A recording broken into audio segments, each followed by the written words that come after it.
Start. अभियोग पक्षाने प्रस्तुतचा खटला आरोपी विरुद्ध महाराष्ट्र दारूबंदी कायदा 1949 चे कलम 65 ई प्रमाणे दाखल केला आहे. अभियोग पक्षाचे वादातील कथन संक्षिप्त स्वरूपात खालीलप्रमाणे. परिच्छेद. आरोपी शौकत शाह तकदीर शाह फकीर हा दिनांक 10/5/2019 रोजी विरदेल रांजणे रोडच्या पश्चिमेस एका लाकडी टपरीमध्ये तालुका शिंदखेडा जिल्हा धुळे येथे सार्वजनिक जागी अवैधरित्या विनापरवाना एक 65 लिटर क्षमतेची प्लास्टिकची कॅन पूर्णपणे ताडीने भरलेली किंमत ₹850 व 1 लिटर क्षमतेची 25 प्लास्टिक पाउच ताडीने भरलेले किंमत ₹500 एकूण ₹1350 किमतीची ताडी दारूबंदी गुन्ह्याचा मुद्देमाल बेकायदेशीररित्या स्वतःच्या कब्जात बाळगताना मिळून आले त्याबाबत आरोपीविरुद्ध जबाब नंबर 15 व्ही.बी. नाहिदे यांनी फिर्याद दिली. सदर फिर्यादीवरून आरोपीविरुद्ध राज्य उत्पादन शुल्क धुळे गुन्हा क्रमांक 113/2019 महाराष्ट्र दारू प्रतिबंध अधिनियमाचे कलम 65 ई अन्वये गुन्हा नोंदविण्यात आला. तपास अधिकारी आय.एन. वाघ निरीक्षक राज्य उत्पादन शुल्क भरारी पथक धुळे यांनी सदरील गुन्ह्याचा तपास केला. त्यांनी साक्षीदाराचे जबाब नोंदवले, जप्ती पंचनामा तयार केला व तपासादरम्यान आरोपीविरुद्ध खटला चालवण्याइतपत पुरावा आल्याने त्यांनी दोषारोपपत्र दाखल केले. मी आरोपीविरुद्ध निशाणी क्रमांक 10 अन्वये महाराष्ट्र दारूबंदी कायदा 1949 चे कलम 65 ई अन्वये प्रतिकथन नोंदविले. आरोपीने आरोप नाकारले व संपरीक्षेची मागणी केली. अभियोग पक्षातर्फे सहाय्यक सरकारी वकील श्री जी.एम. बागुल व आरोपीतर्फे वकील श्री ए.एन. शेख यांचा युक्तिवाद ऐकला. कागदपत्रांचे अवलोकन केले. प्रस्तुत प्रकरणी पुढील प्रश्न माझे विचारार्थ उपस्थित झाले असून त्यावरील निष्कर्ष कारणमीमांसेसह त्यापुढे स्पष्ट करीत आहे. परिच्छेद. आरोपीविरुद्ध गुन्हा सिद्ध करण्यासाठी अभियोग पक्षाने पंचसाक्षीदार अशोक ओमकार पाटील, साक्षीदार क्रमांक 1, निशाणी क्रमांक 12 व फिर्यादी विजय नाहिदे, साक्षीदार क्रमांक 2, निशाणी क्रमांक 15 अन्वये तपासण्यात आले.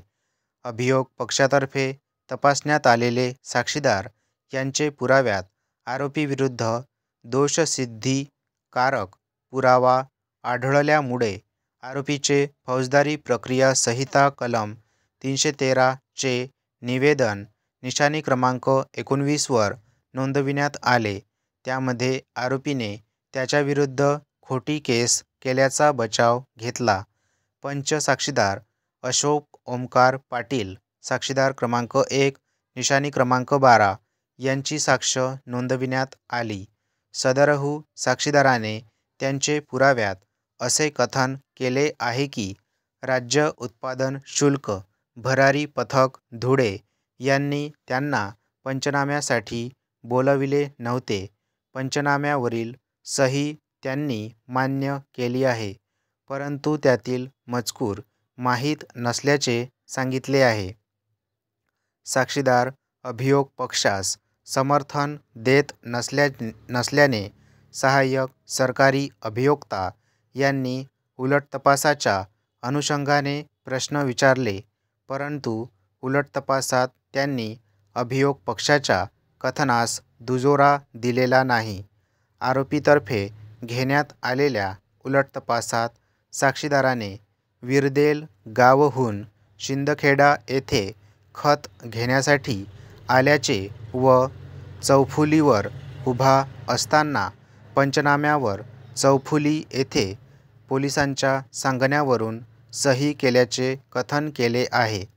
अभियोग पक्षातर्फे फिर्यादी विजय नाहिदे, साक्षीदार क्रमांक 5, निशाणी क्रमांक 15 यांची साक्ष नोंदविण्यात आली.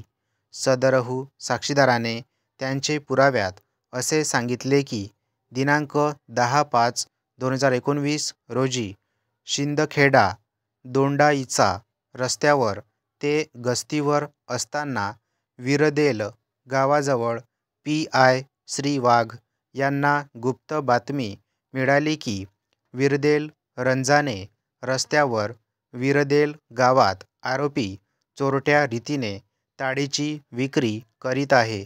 पी.आय. वाघ यांनी 2 पंचांना बोलवून मिळालेल्या बातमीची हकीकत सांगितली. त्यानंतर त्यांना घेऊन त्यांनी सरकारी वाहन क्रमांक MH18BC0936 ने विरदेल गावच्या रंजाने रस्त्यावर अलीकडे गाडी थांबविली व पायी जाऊन लाकडी टपरीच्या येथे छापा टाकला. त्या ठिकाणी आरोपी ताडीची विक्री करीत असताना मिळून आला. त्याच्या ताब्यात एक 35 लिटरची कॅनमध्ये ताडी होती व ताडीने भरलेल्या 1 लिटरच्या प्लॅस्टिकच्या 25 पाउच मिळून आल्या. आरोपीस त्यांनी पुढील कार्यवाहीसाठी ताब्यात घेतले. त्यानंतर एका काचेच्या 180 मिलीलिटरच्या बाटलीत मोरचूद टाकून बाटली स्वच्छ केली व त्यामध्ये ताडीचा नमुना घेतला. त्या बाटलीवर 2 पंचांच्या व पी.आय. वाघ यांच्या सहीचे कागदी लेबल लावले व बाटली सीलबंद केली. त्यानंतर कार्यालयात गेल्यानंतर आरोपीविरुद्ध फिर्याद निशाणी क्रमांक 16 दाखल केली. आरोपीतर्फे घेण्यात आलेल्या उलट तपासात साक्षीदाराने दिनांक 10/5/2019 रोजी मिळालेल्या गुप्त बातमीची एखाद्या व्यक्तीला पाठवून खात्री केली नसल्याचे, रिकाम्या बाटलीचा वेगळा पंचनामा केला नसल्याचे, सदरची बाटली ज्या इसमाकडून घेतली त्याचे नाव व पत्ता मला सांगता येणार नसल्याचे व घटनास्थळाच्या चतुर्सीमा सांगता येणार नसल्याचे मान्य केले आहे. परिच्छेद अभियोग पक्षातर्फे रासायनिक विश्लेषकाचा अहवाल दाखल करण्यात आला, परंतु ज्या पोलीस कर्मचाऱ्याने नमुन्याची बाटली रासायनिक परीक्षणासाठी सादर केली त्या पोलीस कर्मचाऱ्याची साक्ष नोंदविलेली नाही. महत्त्वाची बाब म्हणजे कोणत्या पोलीस कर्मचाऱ्याने कशा पद्धतीने नमुन्याची बाटली रासायनिक परीक्षणासाठी नेली त्याबाबत कोणताही पुरावा अभिलेखावर आलेला नाही. तसेच आरोपीच्या ताब्यातून ताडी जप्त केली ही बाब अभियोग पक्षाने पंच साक्षीदारांची साक्ष सिद्ध करणे आवश्यक होते, परंतु पंच साक्षीदाराने आरोपीतर्फे घेण्यात आलेला उलट तपासात पंचनामावर चौफुली येथे पोलिसांच्या सांगण्यावरून सही केल्याचे कथन केले आहे. त्या व्यतिरिक्त त्यांना काहीही माहीत नसल्याचे सांगितले. त्यामुळे जप्ती पंचनामा सिद्ध झालेला नाही व आरोपीकडून जप्त करण्यात आलेले द्रव्य हे ताडी होती ही बाब सिद्ध झालेली नाही. अभियोग पक्षातर्फे दोन्ही साक्षीदारांचे कथनास पूरक होण्यासाठी कोणताही स्वतंत्र साक्षीदार तपासण्यात आला नाही. जप्ती पंचनाम्यावरील पंच यांच्या साक्षीमधून आरोपीकडून सदर मुद्देमाल जप्त केल्याचे सिद्ध झाले नाही, म्हणून पंचसाक्षीदार यांच्या पुराव्याला महत्त्व प्राप्त होत नाही. अभिलेखावर उपलब्ध पुराव्यानिशी अभियोग पक्ष आरोपीवरील गुन्हा संशयापलीकडे सिद्ध करण्यास असमर्थ ठरल्याने मी प्रश्न क्रमांक 1 चे उत्तर नकारार्थी नोंदवित असून प्रश्न क्रमांक 2चे उत्तरार्थ खालील आदेश पारित करीत आहे. स्टॉप.